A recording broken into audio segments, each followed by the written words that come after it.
예, 여러분 안녕하세요. 오늘은 법도깨비 12번째 시간입니다. 오늘은 가상화폐에 대해서 알아보겠습니다. 가상화폐, 코인이죠. 코인.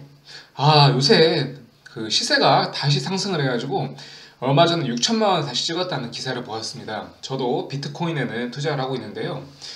오늘은 코인 얘기인데 갑자기 생활법을 다루는 법도깨비가 왜 가상화폐인 코인을 다룰까? 라고 우리가 물으신다면 이에 대한 답변은 이와 같습니다. 내년 7월부터 가상자산 이용자 보호법이라는 새로운 법령이 시행이 됩니다. 그러니까 기존에 가상화폐와 코인은 증권이나 그러니까 주식이 증권이죠. 기존 제도권 금융시장에서 다뤄지는 증권, 파생상품과 달리 적절하게 규제하는 법령이 사실상 없다시피 했었어요. 그래가지고 가상화폐를 이용해서 정말 묻지 못할 정말 도대체 이런 일이 있을 수 있을까 하는 그런 말도 안 되는 일들이 많이 일어났었죠. 특히 이렇게 법적 규제가 없다 보면은 사람들이 어련히 알아서 잘하겠거니라는 생각만 갖고는 정말 이용자 보호를 할 수가 없고, 이렇게 법적 규제가 없으면 사실상 국가가 가상화폐를 거래 자체를 금지하지 않는 이상 국가가 가상화폐라는 이름 하에 사실상 합법적인 도박장을 방치하는 거 아니냐라는 의심을 살 수가 있습니다. 그래서 오늘은 가상화폐에 대해서 법적인 관점에서 과거, 현재, 그리고 미래를 알아볼 거고요. 특히 미래는 내년 7월에 시행될 가상자산 이용자 보호법과 관계 법령에 대해서 얘기를 해볼 거예요. 그리고 IPO랑 ICO라고 들어보셨죠, 여러분? IPO는 말 그대로 기업 공개고, 우리 공모주 투자할 때 시장에 상장되지 않았던 기업이 상장이 돼가지고 처음 공모가로 이제 공모를 받아서 처음 이제 증권 시장에 들어가는 것이 IPO고, ICO는 말 그대로 상장되지 않았던 코인이 상장이 돼가지고 거래가 되기 시작하는 것인데, 아시다시피 우리나라에서 ICO 자체가 가능하지 않다고도 알고 계시죠? 저도 그렇게 알고 있습니다. 문제는 IPO나 ICO는 없던 것, 그러니까 상장되지 않았던 걸 상장하는 거니까 그 과정에서 당연히 여러 가지 공모가 뻥튀기 하려는 그런 욕구들이 존재할 텐데, 중요한 것은 이게 어쨌든 정상적으로 상장이 돼서 거래가 되면은 그에 대한 손익 부담은 투자자의 책임으로 돌릴 수가 있겠지만은, 애초에 이 상장 자체를 놓고 사기를 치는 세력들도 존재를 해요. 그래서 우리가 코인과 관련된 여러 가지 문제 중에 가장 심한 게 사기죠, 사기. 사기 중에서도 이 ICO, 코인을 상장해준다는 명목에 속아서 사람들한테 정말 쓸데기 없는 코인들을 다 팔아버리고 상장 안 하고 그동안 도망치는 게 ICO 사기였습니다. 그러면 알트코인이라고 아시죠? 비트코인과 달리 이제 쉽게 말하면은 좀 나쁘게 말씀드리면 잡코인들, 아니면 잡코인들 중에서도 꽤 이제 나름 몇 년 동안 거래가 되어 와서 이 정도면 좀 안전한 자산이 상대적으로 안전하지 않을까라는 생각을 들게 하는 것까지 포함해서 비트코인과 대비되는 얼터네이티브 코인의 약자인 알트코인, 이거 위험하냐? 알트코인 갑자기 이게 거래량이 얼마 안 되니까 누가 대놓고 쉽게 치대주는 거 하면은 개미들 다 털리는 거 아니냐 라고 생각할 수가 있거든요. 그래서 이런 상황에서 그런 우려들을 불식시키기 위해서 이 알트코인들이 과연 위험한지 아닌지에 대해서도 같이 알아보도록 하겠습니다. 이 알트코인이 이제는 덜 위험해질 거예요. 뭐 때문에? 아까 말씀드린 가상자산 이용자 보호법 때문에. 여러분, 맞다. 참, 이 이미지는 리뷰스타 우유라는 블로그에서 갖고 온 이미지입니다. 가상화폐 코인과 전통적인 증권 파생상품은 분명히 구분이 됩니다. 한때는 가상화폐가 처음 등장했을 때는 이 가상화폐도 금융투자 상품의 일종으로서 증권으로 포함시켜야 되는 게 아니냐라는 논의가 있었는데, 최종적으로 그런 논의는 이제는 받아들여지지 않았고요. 다만 이런 건 있겠죠. 비트코인 ETF. 그러니까 비트코인의 시세에 연동된 하나의 파생상품을 만들 수 있겠지만은, 가상화폐와 거래되는 가상화폐 블록체인 기술로나 이제 ERC20로 이루어지는 그 가상화폐 실물 자체는 증권이 아닙니다. 그리고 이제는 가상화폐를 증권에 편입시키고자 하는 논의는 더 이상 이루어지지 않습니다. 자, 아까 말씀드린 것처럼 증권에 대해서는 여태까지 많은 논의들이 있었어요. 그래서 자본시장법이라는 법 들어보셨는지 모르겠는데, 이 증권에 대해서는 이미 촘촘하게 규제가 이루어지고 있어요. 물론 그런 규제들을 악용해서 돈을 버는 세력들이 있었죠. 지난번에 유명한 가수가 연루되었던 CFD 사태, 이런 경우에도 이 증권에 대해서는 기본적인 규제가 있긴 하지만 규제를 이렇게 약간 무해하거나 이렇게 탈법하거나 아니면 몰래 하는 그런 부정행위들은 존재했었는데, 가상화폐의 경우에는 여태까지 자본시장법의 규율을 받지 않기 때문에 그런 행위들에 대한 금지 규정 자체가 없었던 거예요. 물론 이것이 뭐 형법상 사기, 횡령, 배임에 해당한다면 그건 또 다른 문제겠지만 단순히 어떤 뭐 시장에 대해서 좀 장난치는 뭐 시장의 불공정 행위, 시대 조정 이런 행위들에 대해서는 사실은 좀 규제할 수 있는 법이 자본시장법이 직접 적용되지 않는 이상 규제할 수 있는 법이 좀 법적 근거가 애매했던 것이 사실이거든요. 우리 테라루나 사태 아시죠? 그 권도영 씨가 창립했다던 테라루나 사태 관련해서 영장들이 많이 기각이 돼요. 구속영들이 잘 안 된 걸로 제가 알고 있어요. 남부지방검찰청 그 증권범죄 합수수사단인가 하여튼 가상자산 합동수사단에서 열심히 한 것 같은데 이게 전국민적으로 도덕적으로 비난을 받을 일인데 도덕적인 비난과 법적인 처벌은 다른 문제이고 그 법적인 처분에 대한 처벌 근거가 제대로 없었다라는 부분이 또 이제 문제가 됐었거든요. 근데 이제는 내년 7월부터는 이제 그런 문제는 없어질 것입니다. 아까 말씀드린 자본시장과 금융투자업에 관한 법률 줄여서 자본시장법이라고 하고 있어요. 자본시장법은 이 법률의 적용 대상은 금융투자 상품이어야 돼요. 금융투자 상품은 보시면 증권과 파생상품으로 구분이 됩니다. 증권은 우리가 알고 있는 주식 채권들이고 파생상품은 선물, 옵션 이런 것들이죠. 이런 것들은 수십 년간 또 이제 해외에서는 거의 수백 년간 전통적으로 거래가 되어 오던 금융투자 상품으로서 이에 대한 규제와 뭐 어떤 기준 이런 것들은 이미 확실히 정립되어 있기 때문에 별 논의 여지가 없어요. 하지만 가상화폐 자체가 여기에 포함되지 않는 이상 이 자본시장법 및 자본시장법의 규율을 받지는 않을 것입니다. 그래서 논의를 거쳐 생긴 내년 7월 19일부터 시행될 법이 가상자산 이용자 보호 등에 관한 법률이에요. 이 법률에 따르면은 가상자산부터 정의를 하고 들어가는 거죠. 자, 여러분 가상자산이 뭔가 우리 그냥 뭐 네이버 포인트 이런 것도 사이버머니니까 이것도 가상자산인가? 네이버 포인트도 경제적 가치가 있죠. 네이버 포인트로 쓸 수 있는 데가 많이 있고 카카오페이 포인트 뭐 SSG 포인트 이런 것도 다 거의 현금과 1포인트 내 1원의 가치가 있는 것들이잖아요. 그럼 이런 모든 포인트도 가상자산에 넣을 것인지 아니면은 우리가 알고 있는 뭘까요? 그 가상화폐, NFT 이런 것들 나아가서는 이제 중앙은행에 발행한다고 하는 전자적 형태 CBDC, Central Bank Digital Currency (CBDC도) 포함시킬 거냐 안 시킬 거냐에 대해서 논의가 많이 있었는데 결론부터 말씀드리면은 가상자산이랑 경제적 가치를 지닌 것으로서 전자적으로 거래된 이전될 수 있는 전자적 증표라고 정리를 해 두었는데 예외를 많이 뒀어요. 보면은 화폐 영역으로 교환될 수 없는 것 또는 그런 증표로서 발행인이 사용처 용도를 제한한 것. 네이버 포인트, 카카오 페인트 이런 것들은 사용처 용도가 제한이 되어 있어요. 물론 네이버 쇼핑에서 거의 모든 물건을 사기 때문에 이게 제한이 있는 건가라고 싶긴 하지만은 네이버 페이 포인트를 이용해서 카카오에서 뭘 살 수가 있습니까? 못 사죠. 당연히 뭐 전자주식, 전자화폐, 전자엄 이런 것도 다 제외됩니다. 그리고 이게 아직 시행은 안 되고 있는데요. 나중에 한국은행이 발행할 이 전자적 형태 화폐, 그러니까 중앙은행이 발행하는 거니까 CBDC도 제외가 되는 거죠. 그래서 결국 가상자산으로서 규율을 받는 건 뭐냐? 코인, NFT. 가겠습니다, 여러분들. 참고로 여러분들 이게 지금 법률로 되어 있는데 이제 시행령도 내년 7월 19일에 같이 이제 하위 법령을 시행이 될 텐데 하위 법령의 시행령에서는 NFT를 제외를 하고 있어요. 이 법률의 적용 대상에서. 왜?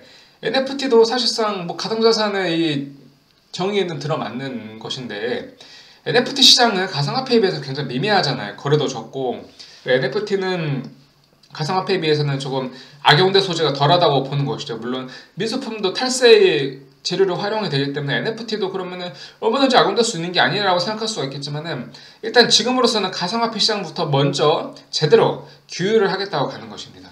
그래서 NFT는 일단은 이 법률의 적용 대상에 해당하지 않습니다. 여러분 예치금이라고 알아요? 예치금? 예치금은 여러분들 빗썸이나 업비트에서 코인을 거래하기 위해서 빗썸의 경우에는 연계은행 농협, 업비트의 경우에는 아이고 잠깐 집에 안내방송이 나왔네요. 업비트의 경우에는 K뱅크, 코빗은 신한은행 이렇게 연계된 은행들이 있거든요. 그럼 우리가 업비트에 바로 돈을 넣는 게 아니라 연계된 은행 계좌인 그 K뱅크 계좌로 먼저 현금을 입금을 하고 그리고 K뱅크 업비트 어플에 들어가서 원화 입금하기를 누르면은 K뱅크 가상계좌에 있던 돈이 업비트 예치금으로 들어오게 됩니다. 여러분 K뱅크나 신한은행 같은 은행들은 시중은행 정기예금 안 하고 그냥 입출금 자유로운 통장으로 해도 1할로 계산해서 이자가 나가거든요. 그럼 예치금에 대해서 업비트나 빗썸에서 예치금에 대해서 이자 받아보신 적 있나요? 원화에 대해서? 없어요. 그러니까 지금 업비트나 빗썸에 들어온 예치금에 대해서는 철저히 가상자산 사업자, 뭐 두나무나 빗썸 코리아가 이제 관리하는 영역이고 전통적인 은행의 계좌로 생각하시면 안 됩니다. 그런데 이 법률에 따르면은 이 예치금에 대해서 이제 보호를 하겠다는 건 어떻게 보호하냐? 첫 번째, 고유재산과 분리하여 은행법에 따라 은행 등 대통령령은 공신력 있는 기관이 따라 예치 또는 신탁하여 관리하여야 한다. 고유재산과 분리한다. 고유재산이 뭘까? 빗썸 업비트가 갖고 있는 고유재산. 빗썸 업비트도 상법상 주식회사니까 자신에도 고유재산이 있을 거 아니에요. 그 고유재산과 분리하여 관리를 해야 된다는 거예요. 그리고 관리 주체는 누굽니까? 은행법에 따라 은행, 대통령령으로 정하는 기관. 쉽게 말하면 시중은행, 뭐 농협, 수협, 신한은행, 하나은행 이렇게 검증된 금융기관, 국가의 통제를 잘 받고 잘 따르는 검증된 금융기관이 예치금을 신탁받아서 관리하라는 거예요. 예치금을 또 이제 재예치 받거나 신탁받아서 관리해야 되는 거니까 그 예치금의 소유권은 일단은 소유권은 이제 뭐 이용자들이죠. 근데 어쨌든 1차적인 관리 권한은 가상자산 사업자인 업비트나 빗썸이 갖는 게 맞는데 너희들을 못 믿겠으니까 너희들도 2차적인 관리권자인 시중은행에 그 돈을 예치 또는 신탁해서 관리해라. 너희들보다 더 믿을 수 있는 은행한테 관리 권한을 주겠다. 그리고 그 관리할 때 고유재산과 분리해서 넣어라. 왜? 너네 사업할 거는 너네 고유재산으로 하고 이용자 예치금 꿈도 꾸지 마. 갖고 갈 꿈도 꾸지 마. 이런 거죠. 또 보시면 예치금에 대해서 여러분 작년에 그 세계 2위 거래소였나요? FTX가 파산을 했을 때 이 예치금에 있는 달러를 사는데 못 돌려받을까봐 그 FTX 연계된 은행 가서 누구나 내 돈 빨리 인출하고 뱅크런 사태가 발생을 한 거죠. 세계 경제 대공황도 아니고 2022년에 뱅크런 사태가 뭡니까? 하여튼 그 뱅크런 사태에서 사람들은 많이 두려워했습니다. 왜? 은행이 관리하는 게 아니라 가상자산 사업자가 관리하는 예치금에 대해 내가 못 받으면 어떻게 할지. 내가 뭐 코인 못 받을 건 둘째 걱정이고 내가 코인 저가 매수하려고 남했던 뭐 달러 몇 억짜리 달러들 그거 못 돌려받으면 어떡해. 그 달러 만약에 이 FTX가 나쁜 맘 먹고 자기네들 채무 갚아야 되니까 이용자들 예치금 달러로 먼저 자기네들 빚 갚아버리면은 돈 못 받는 거 아니에요. 예치금들 출금이 안 되는 거 아니에요. 그래서 우리 가상자산 이용자 보호법은 이용자에게 그 예치금을 우선해서 지급해야 된다 그래. 그러니까 이용자에게 우선 변제권이 있는 거예요. 그래, 가능한 빗썸이 정말 경영을 나쁘게 해가지고 엄청나게 빚을 져서 빨리 빚을 갚아야 되는데 빚을 안 갚으면 뭐 빗썸 사억도 날라가고 하는데 너네 예치금은 먼저 이용자에게 지급을 해. 예치금으로 너는 갖고 있는 돈을 이용자한테 지급을 하라는 거죠. 고유재산과 분리해서 관리되고 있는 예치금은 이용자 거니까 이용자한테 당연한 얘기예요. 근데 여러분 생각해 봅시다. 전세 사기에서 전세 보증금 그 세입자 거잖아요. 근데 그 세입자가 확정일자랑 전입신고를 안 하면은 나중에 그 늦게 서줬는 그 전환권자한테 밀린다는 거죠. 그러니까 이제 그 우선 면제권 세입자가 보증금에 대한 우선 면제권을 받으려면은 전입신고 확정일자 해야 되는 것처럼 가상화폐에서 이용 예치금도 마찬가지. 이용자에게 우선 변제권 이건 아예 뭐 전입신고 확정일자 그런 거 필요 없이 예치를 하는 순간 이용자에게 우선해서 지급해야 될 의무가 발생을 합니다. 그러니까 얼마나 예치금을 보호하려고 하는지 이런 노력은 이 법률에서 굉장히 잘 투영이 되어 있어요. 정말 높게 평가합니다. 다음, 자 이번에 가상자산이에요. 아까 예치금 얘기했죠. 예치금은 업비트나 빗썸을 관리하는 건 1차적으로 관리하는 건 맞는데 나중에 은행이 다시 관리하게 하겠지만은 이거는 업비트나 빗썸이 갖고 있는 원화예요. 원화, 캐시. 근데 업비트나 빗썸이 이용자의 계정, 그 전자지갑에 원화도 보유하고 있긴 하겠지만 가상자산도 있을 거란 말이죠. 왜냐? 내가 1억을 넣었어요. 1억을 넣어서 5천만 원은 비트코인을 사고 5천만 원은 현금을 갖고 있어요. 그럼 5천만 원이 예치금이 되고 나머지 5천만 원은 내 가상자산인 비트코인이 되겠죠. 근데 이 가상자산 당연히 내 가상자산 내 거니까 당연히 이거 내가 마음대로 쓸 수 있지라고 생각할 수 있겠지만은 다시 말씀드리지만은 여러분 그 은행을 생각해보면 은행에서 여러분들이 예금을 했을 때 1억을 예금을 했으면 은행이 그 1억을 현금을 종이 현금으로 그 금고에 보관하고 있나요? 아니죠. 그거 다시 기업들한테 빌려주잖아요. 그래서 예대 마진, 예금과 대출의 마진을 남기잖아요. 예금 이자는 보통 낮고 대출 이자가 높죠. 그러면 대출 이자로 번 돈에서 예금 이자로 이용자 줄 거 다 주고 나머지 돈은 지들이 수익으로 가져가는 게 이제 은행의 수익구조잖아요. 마찬가지입니다. 가상자산 사업자도 고객의 만약에 이제 제가 법도깨비가 비트코인 5천만 원 샀으면은 그 비트코인을 전자지갑에 예쁘게 보관만 해두는 경우도 많이 있겠지만은 요새는 새로운 서비스가 생겼어요. 뭐 예치 스테이킹 서비스가 생겨가지고 뭐 그 서비스가 생기든 생기지 않든 간에 가상자산 사업자가 나중에 이 가상자산 비트코인을 다시 뭐 원화로 팔거나 또는 다른 전자지갑을 옮길 때 그거를 동종 동량의 걸로 대체해주면 되지. 그 이용자가 그 구매한 가상자산을 반드시 뭐 가만히 보관해야 될 필요는 없다는 거죠. 그래서 이렇게 아까 말씀드린 예치 스테이킹 서비스 같은 경우는 쉽게 말하면은 이 거래소와 연계된 별도의 금융회사, 예치 스테이킹을 전문으로 하는 가상자산 예치 스테이킹 전문으로 하는 금융회사나 이런 업체들한테 가상자산을 맡기고 거기서 다시 이제 가상자산을 돌려받고 플러스 이제 뭐 이자나 수익금도 같이 돌려받겠죠. 사업이 돼야 되니까. 그러니까 똑같아요. 예대 마진은 취하는 구조인 거죠. 자, 그럼 생각을 해봅시다. 내 예치금도 가상자산 사업자가 파산하면 못 돌려받게 되는데 가상자산 사업자 비싼 업비트가 내 가상자산 같은 예치 스테이킹으로 재미를 보고 있는데 나중에 수 틀려가지고 가상자산을 예치 스테이킹인데 원금 못 받으면은 내 가상자산을 내가 나중에 현금으로 바꿔서 현금 인출하거나 아니면은 비트코인 자체를 내가 갖고 있는 개인 전자지갑으로 옮길 수 없지 않을까? 라는 이제 의구심이 드는 거죠. 그래서 뭐라 나오나요? 자기의 가상자산과 이용자의 가상자산을 분리하여 거의 똑같죠? 고유재산과 예치금을 분리하는 것처럼 자기의 가상자산, 그러니까 비싼 업비트가 원래 갖고 있는 가상자산 비트코인이 있을 거예요. 이용자의 가상자산을 분리해서 보관해야 돼요. 왜? 분리지 않고 섞여버리면은 전세금처럼 되는 거, 전세사기처럼 되는 거예요. 이용자로부터 위탁받은 가상자산과 동일한 종류와 수량의 가상자산은 실질적으로 보유해야 돼. 이게 뭐냐면은 사람들의 코인 갖고 장난치지 말라는 거예요. 그래서 이용자의 가상자산 중 대통령령으로 정하는 비율 이상의 가상자산을 인터넷과 분리하여 안전하게 보관해야 된다. 이게 시행령에는 80%로 남아있습니다. 그러니까 법도깨비가 비트코인 10개를 맡겼으면은 적어도 8개는 어디에 보관해야 돼? 어떻게 보관해야 돼? 인터넷과 분리해서 안전하게 보관해야 돼. 그러니까 우리가 이것을 콜드 월렛이라고 불러요. 여러분들 우리가 업베트나 빗썸이나 아니면 다른 거래소에 온라인으로 연결된 전자지갑은 우리가 핫 월렛이라고 해요. 핫. 언제든지 온라인으로 접근이 가능하니까. 근데 그렇게 인터넷과 분리해서 막 외장하드 같은 그런 장치에 이제 보관하게 되면 그것을 콜드 월렛이래요. 제가 보여드릴게요. 콜드 월렛이 뭔지.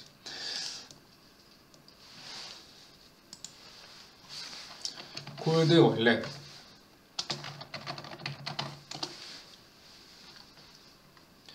자, 여러분들 14만 5천 원이면 하나 살 수 있어요. 보면은 생긴 게 한번 클릭을 해볼까요? 핸드폰처럼 생긴 것 같기도 하고 외장하드처럼 생긴 것 같아요. 일단은 거의 뭐 카메라가 달려있는 것 같네요. 그죠? 거의 스마트폰 느낌인데 어쨌든 액정도 있고 위에 키스톤 월렛 배터리도 나오고 있고 심카드도 꽂을 수 있는 것 같고요. 사람들 후기도 나쁘지 않네요. 이거 16만 9,500원이면 살 수 있어요. 우리가 이거를 왜 16만 보면 보세요. 한번 해킹 사고도 없어요. 왜? 이 인터넷과 분리돼서 매체에 보관되는 거니까. 근본적인 보안 문제를 해결한다. 보안칩도 여러 개를 사용을 하고. 그죠? 우리 뭐 그런 우스갯소리 들어봤잖아요. 2010년도에 어떤 대학생이 비트코인 10개를 샀는데 그거를 홀드 월렛에 보관을 했는데 그게 어디 있는지 몰라가지고 평생 찾고 있는 거야. 그거를. 뭐 어쨌든 이렇게 콜드 월렛에 보관을 해야 된다는 의무가 주어져 있어요. 지금 잘 되고 있나? 예. 죄송합니다. 그래서 이거 해킹당하면 어떻게 하냐. 뭐 경남은행 우리은행도 횡령당하고 뭐 정부24도 해킹당해가지고 뭐 서비스 다운되는 판에 어떻게 우리가 비싼 업에서 너희들 믿을 수가 있냐. 너희들 이거 그냥 아까 그 근본적인 보안 문제를 해결해준다는 콜드 월렛에 보관해. 적어도 80% 이상은. 그래서 이용자들 가상자산 나중에 못 찾게 되는 상태를 미리 예방해라 라는 것인데 여기서 드는 의문은 콜드 월렛 자체를 누가 훔쳐가면 어떡하죠? 아니 우리은행 경남은행도 횡령은 누가 하는 겁니까? 내부자가 하는 것이죠. 아니 비싼 업비트에서 어떤 미친놈이 작정하고 그 콜드 월렛 갖고 날라버리면은 어떻게 할까요? 그거는 진짜 찾을 수가 있을까요? 정말 흔적이 안 남을 수도 있어요. 왜냐면은 인출을 할 때는 뭐 어쨌든 인출을 한 사람의 IP라든지 그런 거 나올 텐데 물리적으로 보안의 콜드 월렛 갖고 나중에 제3국으로 가가지고 뭐 이상한 뭐 피지 섬이나 이런 데 가가지고 아프리카 가서 거기서 접속을 하면은 설령 IP 추적이 된다 하더라도 어떻게 거기까지 가서 사람 잡을 수가 있어요. 그래서 여러 가지 보안 이슈가 있는데 이거는 아마 조금 더 지침이 나와야 될 것 같아요. 법령이 좀 세부적으로 규정이 돼야 될 것 같은데 코드 월렛을 보관하는 것이 단순히 안전한 방법인지는 저는 의문이 좀 있습니다. 다음 여러분 이제 드디어 시행령 얘기가 나왔어요. 시행령은 법률 밑에 있는 게 시행령인데 법률 자체가 7월 19일에 시행 예정이기 때문에 시행령도 마찬가지로 이때 시행 예정입니다. 자, 좋은 소식입니다, 여러분. 예치금 아까 말씀드렸죠. 아까 말씀드렸어요. 예치금은 은행 계좌에 있는 게 아니라 업비트 빗썸이 그냥 갖고 있는 거예요, 현금으로. 근데 이 어떻게 보면 업비트나 빗썸이 은행이나 금융기관은 아니지만은 사실상 금융기관 역할을 하고 있잖아요. 우리도 뭐 네이버페이나 카카오페이에 잠깐 돈 맡길 수 있잖아요. 어쨌든 이 가난한 사업자하고 예치금에 대한 이용료를 이용자에게 지급을 해야 돼요. 즉 이자를 지급해야 된다는 것입니다. 근데 뭐 금융기관은 이자보다 좀 낫겠죠. 왜냐면 아무래도 이 가난한 사업자의 수수료, 자기들 관련 수수료를 또 뺄 수가 있게 돼 있거든요. 어쨌든 예치금을 제가 5억을 해서 10억을 넣어서 5억은 비트코인 사고 5억은 이제 예치금을 갖고 있으면은 5억에 대해서도 예치금 이용료를 지급받을 수가 있어요. 물론 아예 뭐 굳이 뭐 입출금이 어려운 것도 아닌데 그렇게 빡세게 뭐 항상 그 넣다 뺐다 하면 되는 거 아니에요. 그 이자 높은 일할 이자 높은 파킹 통장에 넣었다가 매수할 때만 넣고 뭐 그런 게 훨씬 더 이익이긴 하겠지만 어쨌든 사람들이 잊고 있었던 그 비트코인 소액의 경우에는 업비트나 빗썸에 몇백만 넣어놓고 잊어버릴 수도 있잖아요. 며칠간. 그 며칠에 대한 그 이용료도 지급해야 된다는 거니까 이용자들한테는 아주 좋은 소식입니다. 자, 이제 드디어 이 얘기가 나왔어요. 여러분, 알트코인들 보면은 한 번에 몇백 프로 오르는 경우 많이 보셨죠? 그럼 우리가 생각을 합니다. 야, 돈 복사 쉽구나. 내가 미리 저 코인을 하나 썼으면은 몇백 프로 벌었을 때 팔고 나오면 된다. 그러면은 내가 1억을 넣었으면은 3억이 돼서 나오는 거예요. 저도 사람인지라 무슨 뭐 S&P 500 해봐야 1년 평균 수익률 6, 7%라던데 차라리 그냥 코인 몇 번 실패해도 한 번만 성공하면 되는 거 아니라고 생각할 수도 있어요. 근데 뭐 제가 조금 너무 나아간 말씀일 수도 있지만 그렇게 오르는 게 거래량이 적기 때문에 여기 보면은 이렇게 사전에 서로 짜고서 매매를 한 이 통정 매매라고 하거든요. 그러니까 여기도 이런 얘기죠. 매매를 유인한 목적으로 가상자산 매매가 성공을 이루고 있는 듯이 잘못 알게 하거나 시세를 변동 또는 고정시키는 매매. 자, 시세 조정 그리고 자전거래가지고 거래량을 이렇게 펌핑하는 거죠. 쉽게 말하면 주가 조작, 코인판 주가 조작인 거죠. 코인판 주가 조작. 코인이 시세가 변동성이 높은 이유가 거래량이 적기 때문에 그래요. 상대적으로 비트코인은 사실상 거래량이 많지만은 여러분 생각해야 되는 게 비트코인 같은 거 전세적으로 통일된 시장이 있는 게 아니잖아요. 그래서 우리가 빗썸이나 업비트 들어가면은 비트코인 거래량이 굉장히 많은데 고팍스라는 사이트 거래소를 이용하면은 거래량이 그렇게 높지가 않아요. 기껏해야 뭐 몇십억? 몇백억? 그죠. 그러니까 시가총액이 같은 코인으로 달릴 수가 있기 때문에 또 이제 뭐 비트코인은 네임드지만 정말 완전 그야말로 잡코인들은 한 번 거래량 다 합해봐야 몇 억이 안 될 때도 있어요. 그러면 여러분 이거 수치상으로 몇백 퍼센트 폭등시키기 쉬워요.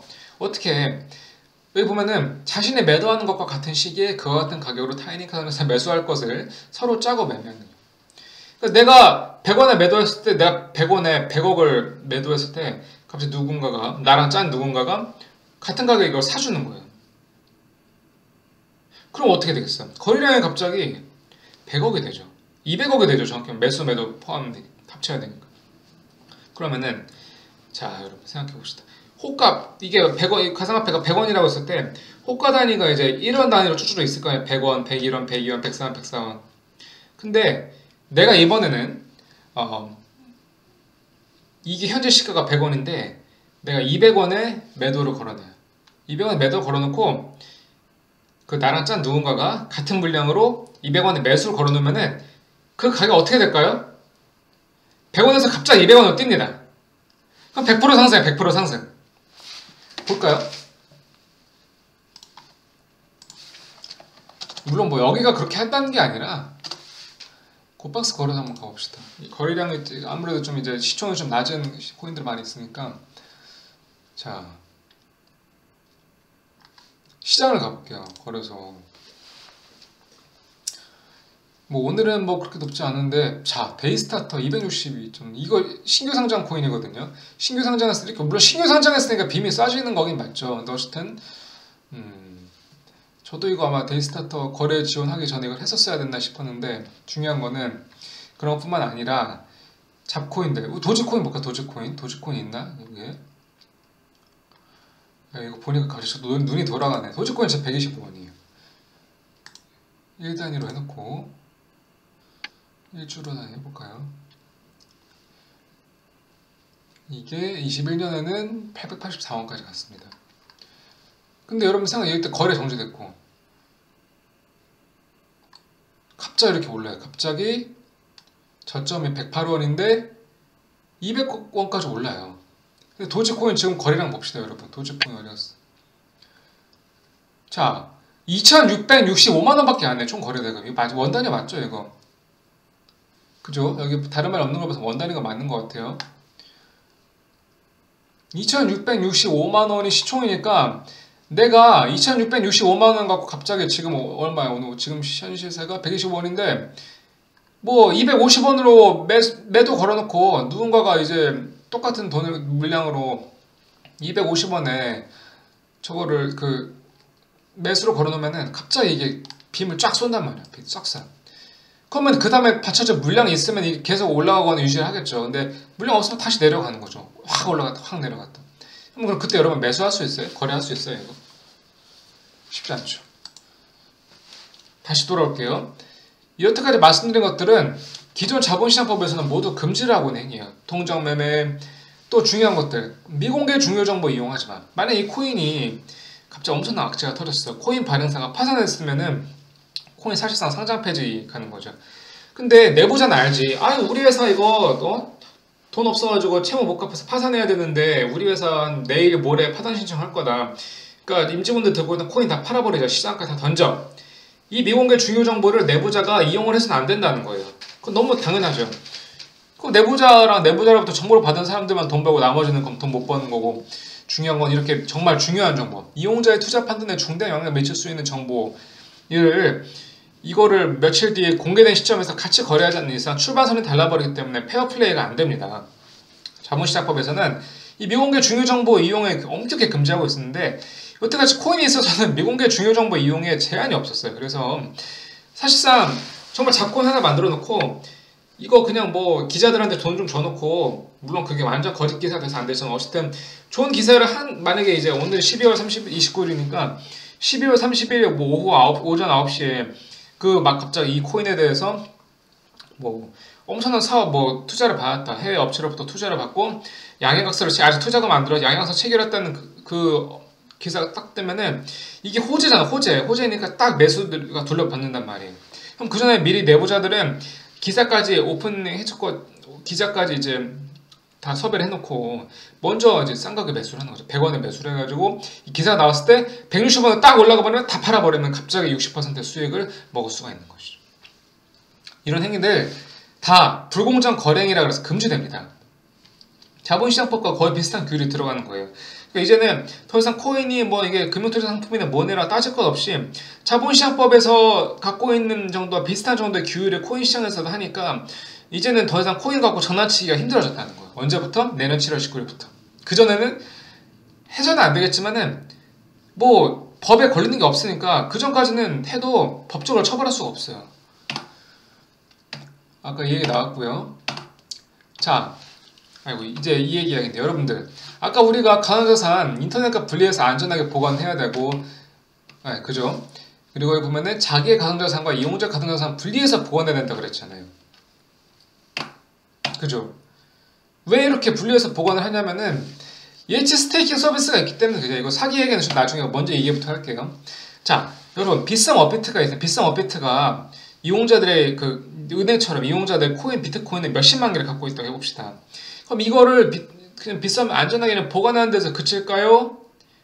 아니면은 이걸 갖고 조금 더 이걸 이용해가지고 빌려주고 자기네들 그러니까 대출을 해주는 쉽게 말하면 이 비트코인이 필요한 기업이나 유사 금융업체들한테 빌려주고 원금 플러스 이자를 수익금을 받는 걸 선호할 거예요. 당연히 후자를 선호할 거예요. 왜? 얘네들 마진을 누리고 싶거든. 우리가 도대체 시중은행보다 못한 게 뭐냐. 가상자산도 이제 하나의 엄연한 암호화폐에서 사실상 화폐의 기능을 하고 있는데 비트코인 같은 경우는 이런 경우에 우리는 이거를 갖고 조금 더 가상화폐 시장이 커지면은 거래소도 더 돈을 수익이 더 많이 늘어나게 되니까 자 어쨌든 그래서 이거를 당신네들이 이 비트코인을 갖다가 우리가 이 비트코인을 빌려줄 테니까 이 비트코인에 너희들 사업하고 싶은 거 해. 그리고 그 비트코인의 수익을 돌려줘.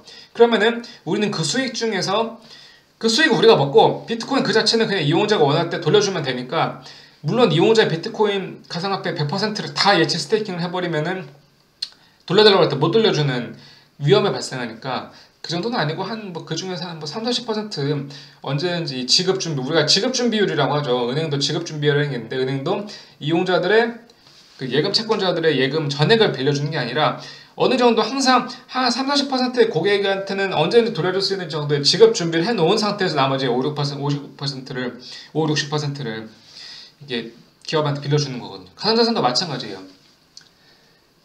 그러면 이런 서비스 어떻게 시행되고 있는지 보여드릴게요. 사실 제가 이거 모자이크 처리하는데 고팍스입니다. 고팍스에서 고파이라는 서비스가 있는데 가상자산 예치한다는 거예요. 예치를 하면 이득이 뭐야? 시세 차익과 이자 수익을 얻을 수 있어요. 시세 차익은 모르겠어요. 이건 업앤다운이 있어요. 이자 수익은 줘. 어떻게? 자, 고팍스가 이 비트코인으로 이제 유사금융을 하는 업체들한테 비트코인을 빌려주면은 수익금에 돌아오죠. 그럼 수익금에서 일부를 이자 수익으로 이용자한테 지급을 하는 거예요. 얘들 마진은 똑같아요. 은행도 기업한테 5%를 빌려주면은 그 중에서 2.5%는 그 예금 채권자에게 이제 이자로 주고 나머지 2.5%는 자기의 이자 수익으로 가져가게 되는 거예요. 나쁘지 않죠. 아니 그러면 이거 가상자산도 어떻게 보면은 이게 안전하게만 거래가 되면은 이거 벌써 총 누적이 지금 34,678 비트코인이니까 적은 금액이 아닌데 이 서비스만 잘 되면은 정말 가상화폐가 필요한 사람들은 그때그때 빌려서 이용을 하고 이용자들 같은 경우는 시세 차익은 이용자들의 뭐 위험부담 몫이든 어쨌든 간에 그 기간 프리미엄 상당 이자는 수익을 받을 수 있는 거니까 이것도 하나의 그 부가가치를 창출하는 게 아니라고도 볼 수가 있는데 비쌈도 이거 있어요. 예치랑 스테이킹은 개념적으로 다르긴 한데 일단 맡긴다는 건 똑같으니까. 자 지금 여러분 이거 한번 봅시다. 이더리움에 대한 예상 연 보상률은 1%, 1.5%인데 세타퓨엘이라는 알트코인의 보상률은 4배가 넘어요. 여러분들 이게 뭘 의미하냐면은 보상률이 왜 높겠어요? 하이리스크 하이리턴이니까 그렇잖아요. 여기서 말하는 리스크는 뭘까요? 원금, 그러니까 원금이죠. 그러니까 쉽게 말하면 가상자산 그 자체, 내 원금과도 같은 그 자체도 못 돌려받을 위험이 있다는 거예요.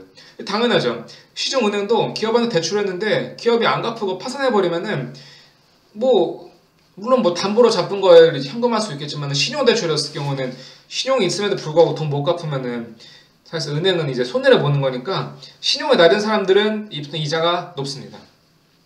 그죠? 신용이 좋고 양질의 담보를 제공할 수 있는 사람은 이자가 낮습니다.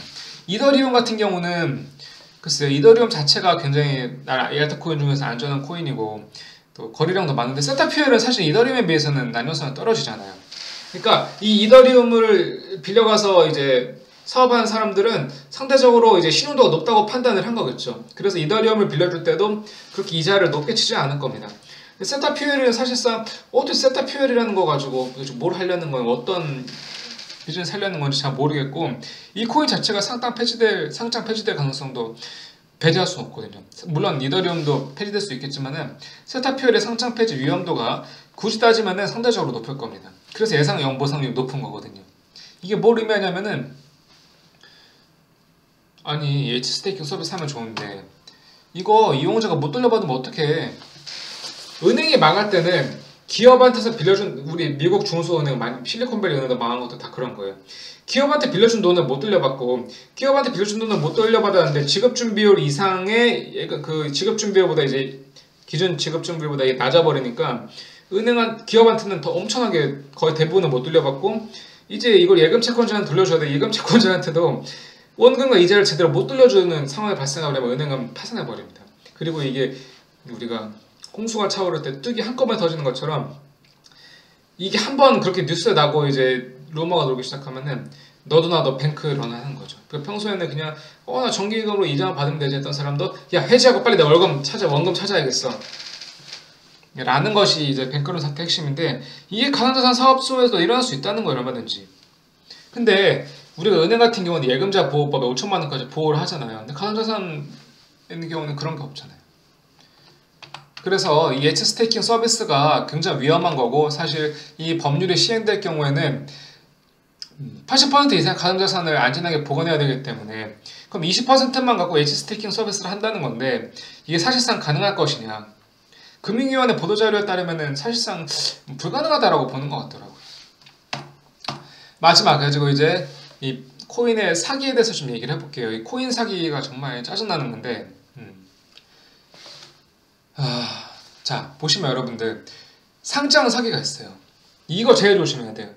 왜냐면, 자, 우리 아까 봅시다. 코박스에서 이렇게 성공을 하면 상관없어요. 이거 제 건데. 데이스타터, 이거가 바로 어제 크리스마스에 상장을 했네. 그죠?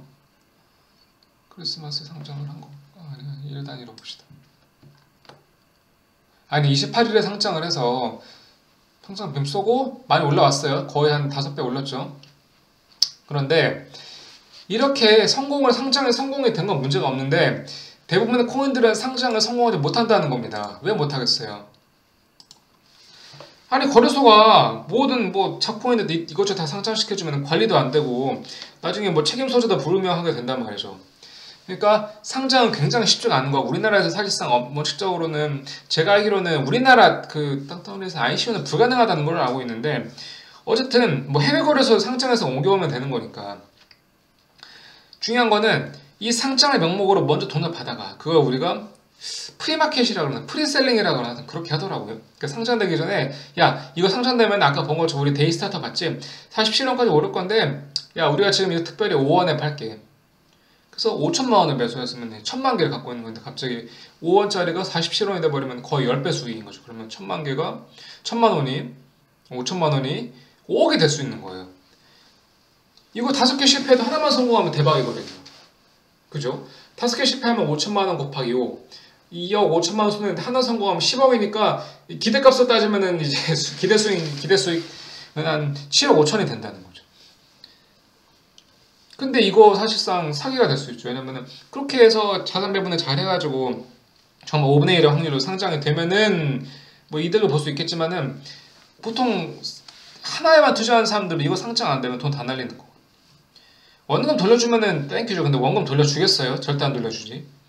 하여튼 이런 가상화폐가 이렇게 기승을 부릴 때는, 시세가 높을 경우는 상장사회가 기승을 부리고 있고요. 코인 거래소 사기도 있어요.